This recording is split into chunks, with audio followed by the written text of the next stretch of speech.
सूफ़ी साईं बाबा का इसमें गिरामी अबू बकर है, मगर दरवेश के नाम से आपने शोहरत पाई और प्यार से लोग आपको साईं बाबा भी कहकर पुकारते थे।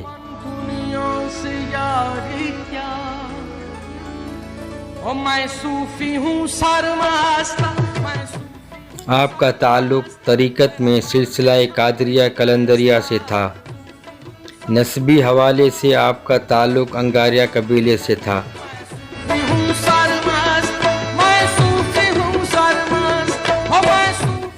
आपने सैयद इल्मुद्दीन कादरी रहमतुल्लाह अलैह के हाथ पर बैत की थी, जबकि आपके वालिद साहिब और वालिदा साहिबा ख़ानदानी तौर पर पीर मोहम्मद शाह मस्त जेलानी रहमतुल्लाह अलैह के मुरीद थे।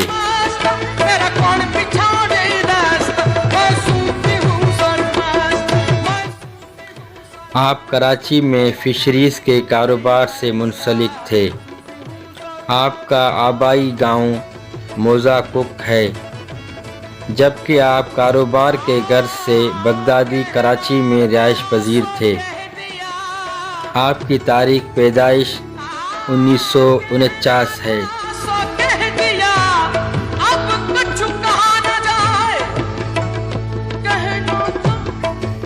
जबकि आपका विसाल हक 2014 में हुआ।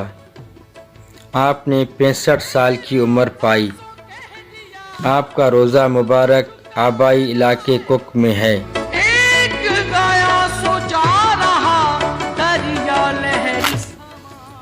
आप खिदमत खल्क को ऐन इबादत समझते थे।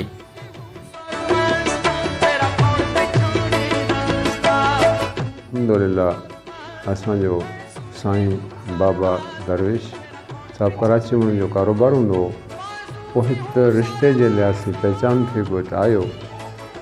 इन काफ़ी हद तक कम करायो जेका मस्जिद जा के गेटन इन जेके मार्बल लगायन ये भी साईं बाबा दरवेश लगा रहे हैं।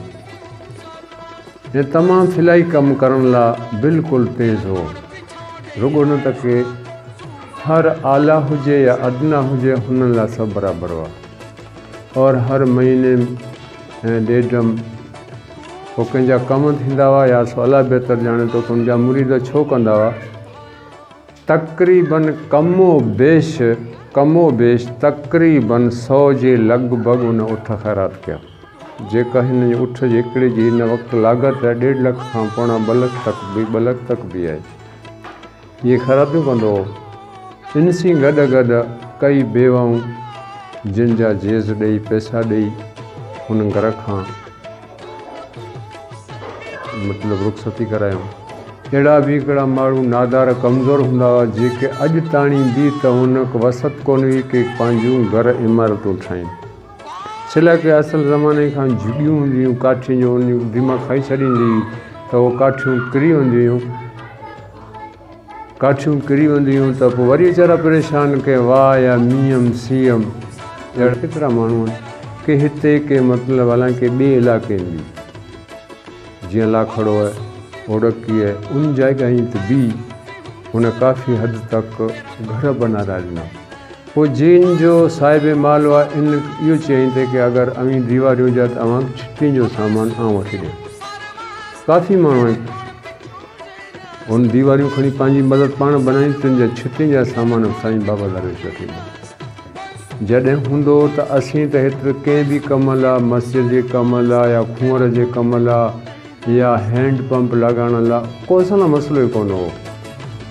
उन जा अल्लाह ताला उन को ताक़त ॾिनी हुई, उन इहो वसाइल हो। उन जा अहिड़ा मतिलबु ईमानदार मुरीद हूंदा हुआ जंहिंखे हिकिड़ो पैगाम कंदो उन पैगाम पंहिंजी जान ॾियण लाइ बि तयारु थी वेंदा हुआ।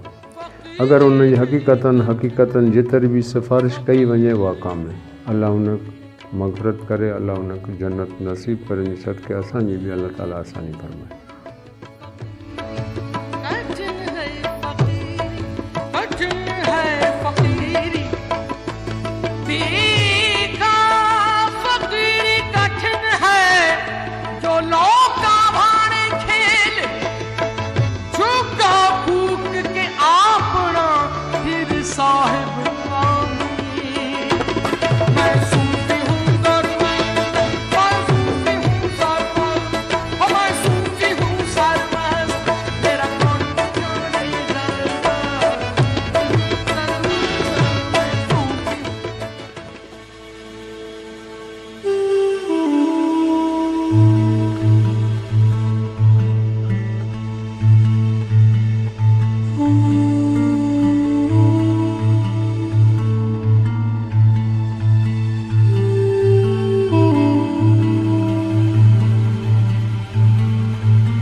है।